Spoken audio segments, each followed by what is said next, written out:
Good evening, everyone. Merry Christmas. Happy holidays. I'd like to welcome you to, this is, I guess, our fourth annual now, Christmas holiday program.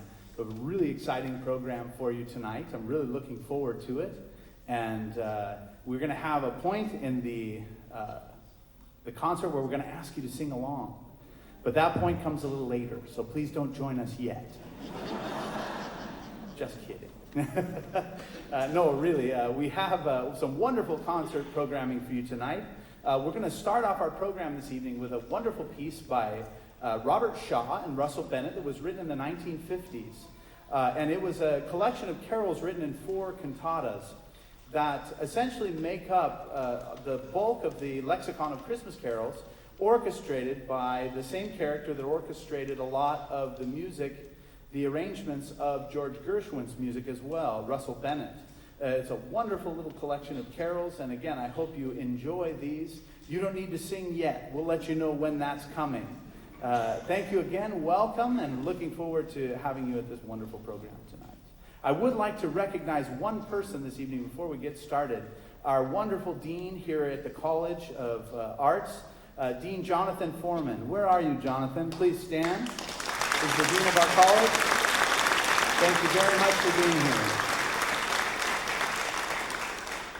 And without further delay, let's go ahead and get started.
Isn't that wonderful music?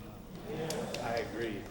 I'd like to welcome to the stage our illustrious and wonderful Dr. Arlie Longager, the head of choral studies here at Mira Costa College, to have a little interlude with the choir.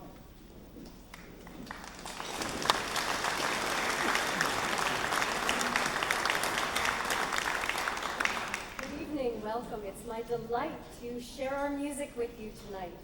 Behind me are members of both choirs here at Mira Costa College.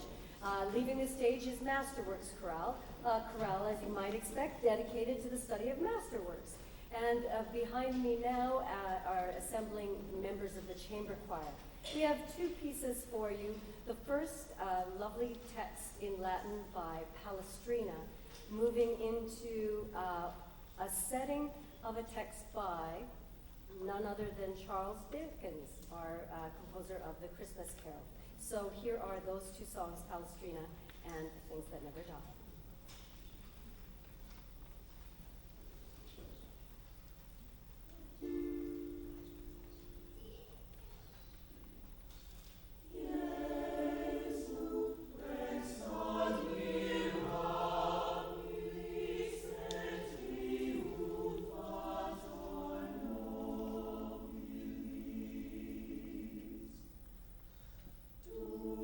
Dulce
So many things I love about Christmas time. I always get so excited around this time of year. My wife absolutely goes nuts because the day after Thanksgiving, the holiday music goes on, the Christmas boxes come down, and I get excited about Christmas. There's no break. It's just right in. And Christmas to me means many different things. When we talk about Christmas, we think of things like imagination. We think of things like spirit. We think of things like a religion maybe that during the year gets tucked away a little bit. The idea of giving, of sharing, of tradition, and these concepts that come to us around this time of year. And I think one of the most important of these traditions is the idea of imagination. We have the imagination of things. For example, when else during the year do we drag a tree into our house, put lights on it, and little ornaments and memories to commemorate a season? No other time during the year do we have any of these kind of traditions like this. We think of Santa Claus and all of these different kind of ideas and concepts that come to us the night before Christmas. Christmas is a magical time and a time filled with imagination. And I thought, what better a vehicle to explore our imagination tonight than the use of opera? We have for you tonight a wonderful suite by a man by the name of Rimsky-Korsakov, Nikolai Rimsky-Korsakov. This is a very unknown and very little performed suite called Christmas Eve from his opera, Christmas Eve. It's a wonderful piece, and you can always count on the Russians for having an amazingly fantastical folklore. Their stories and their traditions and their folklore is always steeped in magic and all of these kind of fantastical ideas. And this is right along with those concepts and ideas. Have any of you ever heard the opera Christmas Eve? Oh, interesting. Excellent. So we're touching a lot of new minds. I like that. So whatever I tell you, you'll believe. No, I'm just kidding. So, this wonderful little story, believe it or not, is actually set in a small village in the Ukraine. And there's a number of characters with very long Russian names, which I'm not going to go into. We have two main characters, one of which we'll call Oksana, and the other we'll call Boris. Now, Boris is a blacksmith. He is the son of the local town witch. Okay, just bear with me here. He's a blacksmith, and he falls in love with the mayor's daughter, Oksana. Now, Boris and Oksana are kind of two of the local village characters. And Boris is deeply in love with Oksana. Oksana wants nothing to do with Boris at this time. She's, very kind of full of herself and very opinionated, very heady young girl, and wants nothing to do with a lowly blacksmith, of course, who is deeply in love with Oksana. Now, that's going to set the stage. We have the mayor, we have the town preacher, we have a Cossack, kind of a local character, and we will have, believe it or not, the devil. And the devil in this story, interestingly enough, along with the witch, starts off as the whole premise of Christmas Eve. It's the night before Christmas, the last day that the devil and his henchmen can cause grief and mischief before Christmas Day. So what does the devil decide to do? He decides to go out and try to steal the moon. And so this whole first little movement, this whole little first piece, is meant to depict the stars shining in the sky, a beautifully cold winter night with the moon gleaming on the snow, and the devil chasing around in the sky trying to capture the moon. So let's start off with the first installment. I thought it'd be fun to take this opera in little chunks. So I'm going to give it to you in installments, like the old radio shows from the 1950s. Do you remember those days when you couldn't wait to get to the next episode? So we're going to start off with our first episode tonight, with the devil bouncing around trying to capture the moon. Stay tuned.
tuned. We'll be back with our next episode in just a moment.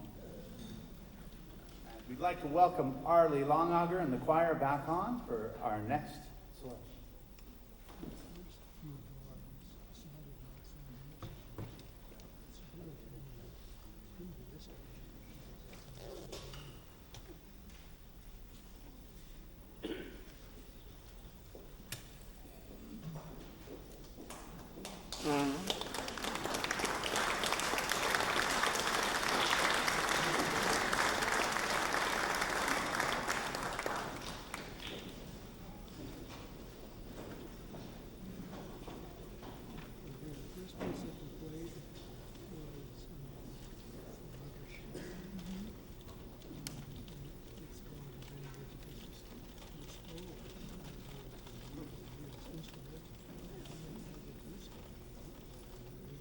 The privilege for me of having these two vocal ensembles here is that we can perform double choir works, as they're called. In this case, Ave Maria, written by Franz Biebel, is designed to be sung with two vocal ensembles, one echoing the other. His original composition called for a men's choir and a mixed choir. And tonight, we have a mixed choir, and some of the women from the chamber choir will be performing what I call the angels part. While we prepare for that, you may hear that my voice has already changed on the microphone, and that's in large part due to one of the outstanding benefits of this hall. You can see that some of the curtains have moved away so that we can have the most reflective places in this space that we can have, mimicking in some ways a cathedral in Austria, where we have often heard Ave Maria performed. So this then, Franz Biebel's Ave Maria.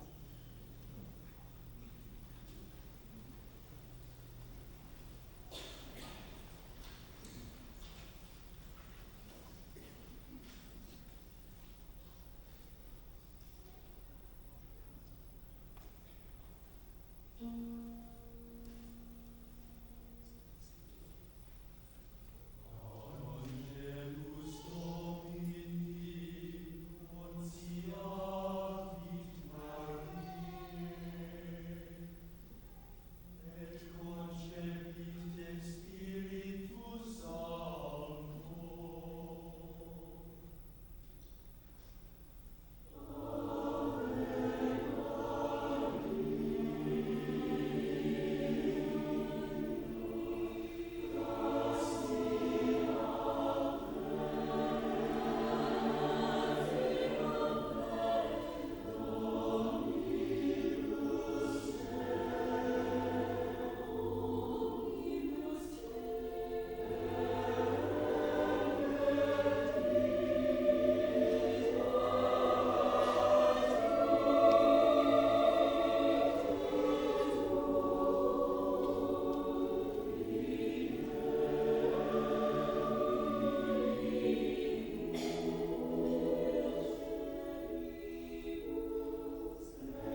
Welcome back to our second installment of Christmas Eve.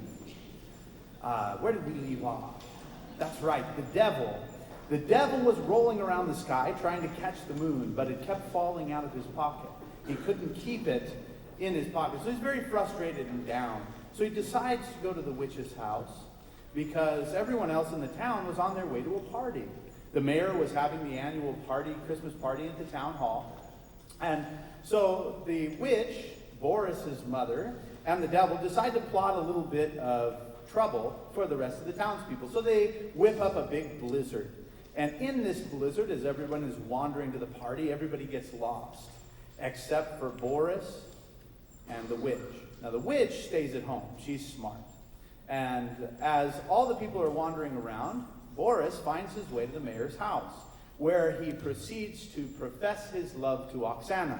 He walks in and says, I love you, I want to marry you, I've always loved you. And she, of course, says, why would I ever want to love you? You're just a lowly blacksmith. Look at your hands, how rough they are, and all of these terrible little things, and of course wants nothing to do with the lowly blacksmith. So she says, I'll tell you what, I will marry you on one condition. If you bring me back on Christmas Day the slippers worn by the Tsarina, Catherine the Great, those famous ruby slippers, the gem-studded slippers of Catherine the Great. So he takes a big sigh and says, oh my gosh, how am I going to do this? It's Christmas Eve, it's a big blizzard. So he, walks out of the house with his tail between his legs, very sad and upset. Says, I might as well kill myself. There's no way that I'm going to be able to do this. So off into the snow he goes. Meanwhile, the Cossack, who was drinking at the local tavern, decides to go to the party because, of course, there's free alcohol. So he says, why not? I might as well go to the party. He's wandering around in the snow and gets lost. He finds his way to the witch's house, who, of course, has her light on. So he comes inside and says, let's have a drink, it's cold and I can't find my way. And he picks up the guitar and begins to play and sing and have a good time, and they drink vodka. And everything's a good scene and everything's happy. Then all of a sudden, there's a knock at the door. Cossack says, oh my God, I can't be caught here at the witch's house. He says, hide me, quick, quick. And so she grabs an old empty sack of coal and stuffs him inside, and he lays down next to the fireplace. At the door is the preacher, who also was on his way to the party, but got lost and says, oh, I noticed that your light was on, so I thought I'd come in and pontificate a little bit. Would you mind if I had a little drink? So, of course. So he starts to sing a little bit and talk to this woman, pontificating this and that and the other, and he says, how would you like a little kid? Knock at the door again. He says, oh my God, I can't be caught here. It's a witch's house. He says, hide me, quick. So she grabs a sack of coal, and in he goes, and over to the fireplace. Now, by this time, there's now two characters sitting in bags of coal by the fireplace. In walks the mayor. Mayor says, I was out looking for where everybody was. No one showed up to my party, so I thought I'd take a wander and see where everyone was, and I noticed your light was on. How about a drink? She says, okay, of course, and out comes the vodka, and they start to sing and dance a little bit, and everything is happy and fun, and as you could probably imagine, Mayor says, oh my gosh, I can't be caught here. It'll ruin my political career. So into the coal sack he goes. Now we have 3 sacks. And in walks the devil. Says, I'm so tired. I've been chasing the moon all night and I just can't capture it. It keeps rolling out of my pocket. He says, how about we have a little drink and just relax and I'll rest here tonight. And so they start to drink and dance and everybody's having a good time. And guess what? In walks the blacksmith, her son. The devil jumps into a coal sack with the mayor. Jumps into his own coal sack, and off the blacksmith walks in and says, Mother, what are you doing tonight up so late, with everybody is partying? He says, I'm so depressed, my beloved Oksana will have nothing to do with me. I'm just going to go back to work. And he looks over and notices these 4 big sacks of coal, and he says, where did all this coal come from? I thought I brought all that back to my shop. So he picks up all 4 bags, throws them on his sack, and drags them off into town, in the middle of town, sets them outside of his blacksmith shop. Now, inside all of those bags, of course, all the way he's talking about, no wonder Oksana doesn't love me. I'm so weak I can't even carry these sacks of coal, as he's dragging them along with all the people inside, of course. And so he says, puts him outside and sets him down and begins on his journey from here. This is where we leave off in this second little part. You'll hear in this wonderful little dance the party scene every time someone comes to the door. So you'll hear the stars as this snowstorm begins to drift in, and then the wonderful sound of this little party happening at the witch's house. Hope you enjoy.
Don't forget to drink your Ovaltine. To be continued.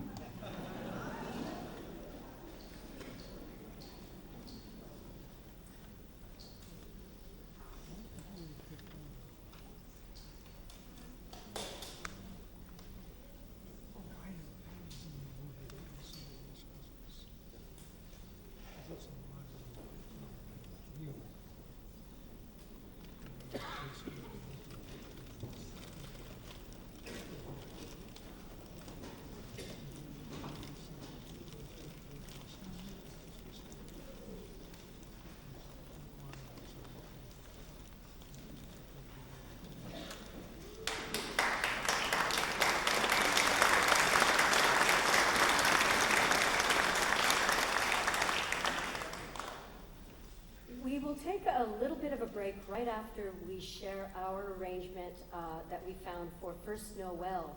We'll take about 10 minutes just to get ourselves a little bit of a break and then continue with the program right after this piece. This arrangement of First Noel was written for Azusa Pacific University and their singers and has been featured for a number of years now at the candle lighting ceremonies at Disneyland. So this is an arrangement of First Noel.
Thank